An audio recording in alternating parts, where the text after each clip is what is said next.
Last week, my new series premiered with a first-hand look at one of the most tranquil of the Greek islands, Kos. An island deeply embedded in culture and tradition.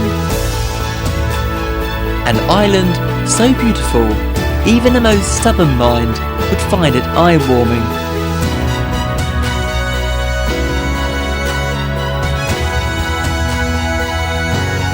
It's a place to sample the Greek life, to taste the life of the Mediterranean, and one to inspire anyone who travels there.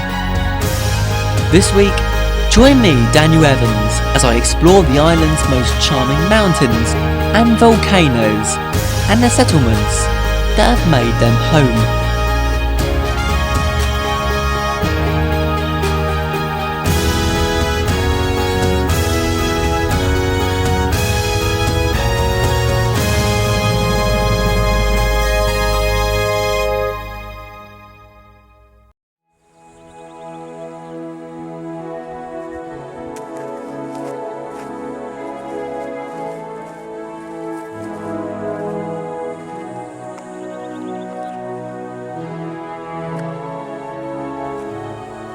Here in Kos, if you were asked what year it was, you could probably get away with saying any in the last 2000.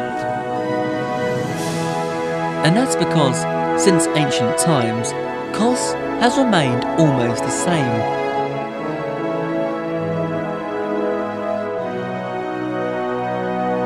The ancient traditions and methods are still being practiced today, and one of the finest examples of this are the dustings of mountain villages.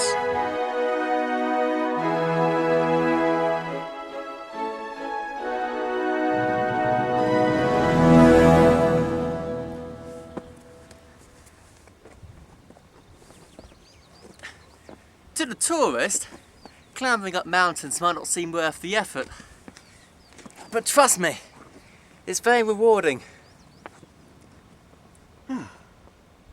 Clustered on the unspoilt mountain of Dikios, 4 of 5 villages provide that tranquility that you've always dreamed of.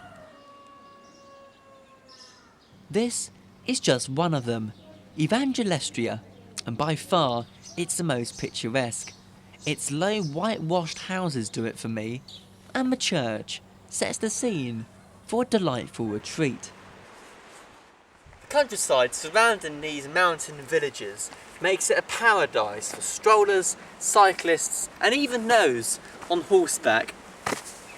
And in the very centre of the island, Pili makes for another daytime retreat, and south of the village is Old Pili.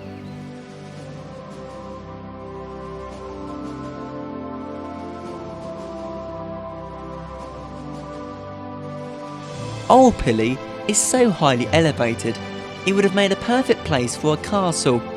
In fact, the Kos people thought so too, and still standing centuries later is the 11th century ruined castle.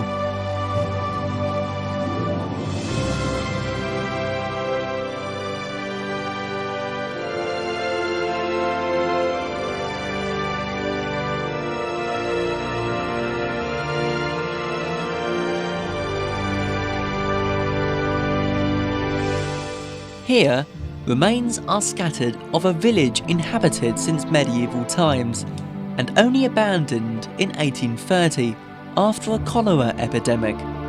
It was not visible from the sea, which offered great protection against attack.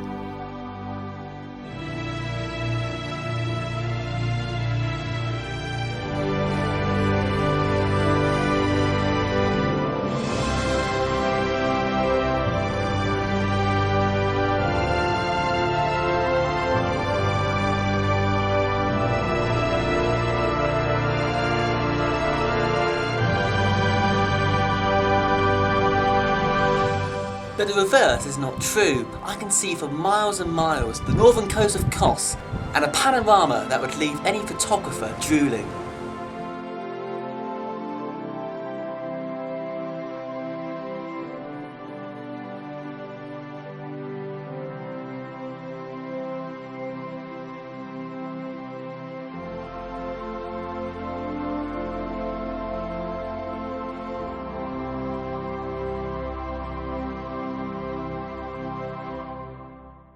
From Pili, join me now to yet another completely different mountain settlement, Zia.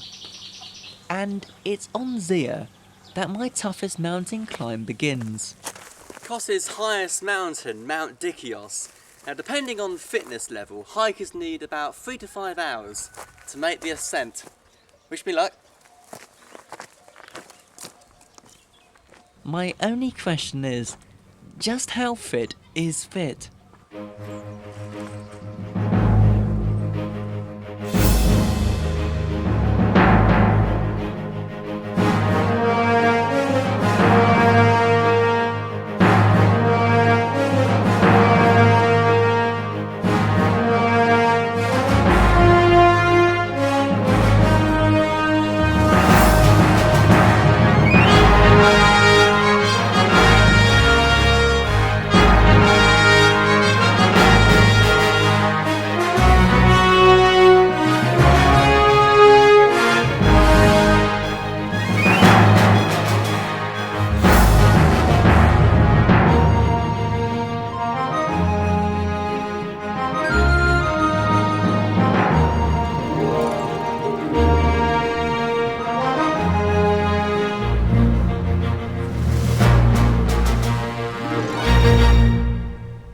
But it's well worth the effort, as at the summit is a view to take the breath away.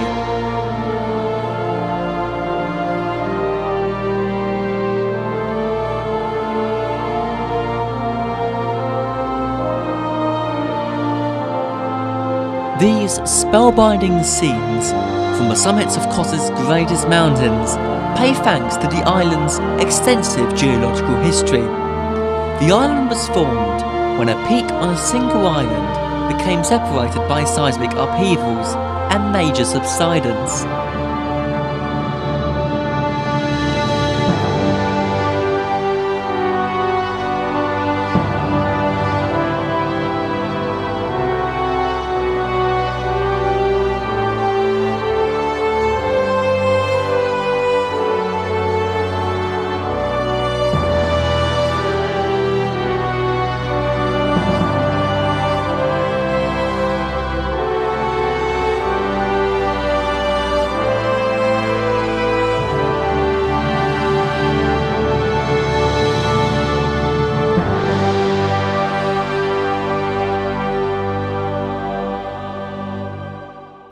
But it isn't just mountain building, and I'm taking a boat tour to Nisseros to find out just what else happened and what is indeed happening to this day on the island.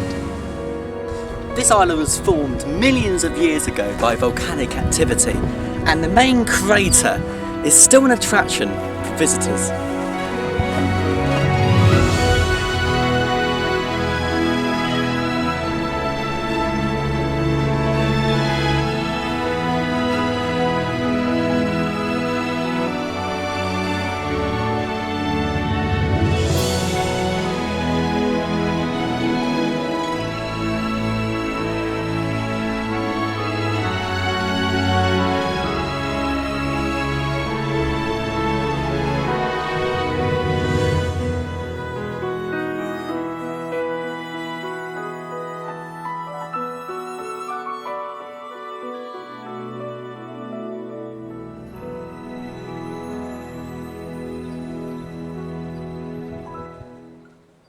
The volcano has been intermittently active for centuries, and although the last major eruption was in 1888, continuous seismic activity has now been recorded for more than 2 years.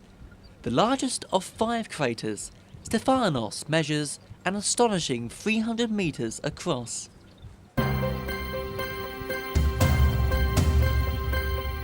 There's an overpowering stench of sulfur dioxide, but it's a price worth paying for this once-in-a-lifetime opportunity.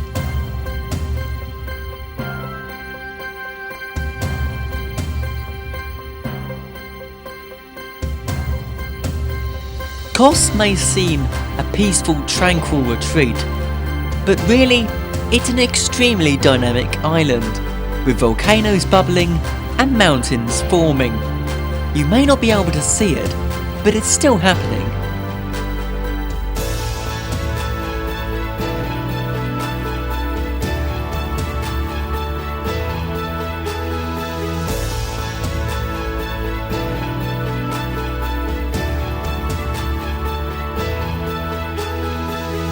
Next week, in the final part of the series, join me for some true relaxation as we discover some of Kos's finest beaches and explore just what makes each one different.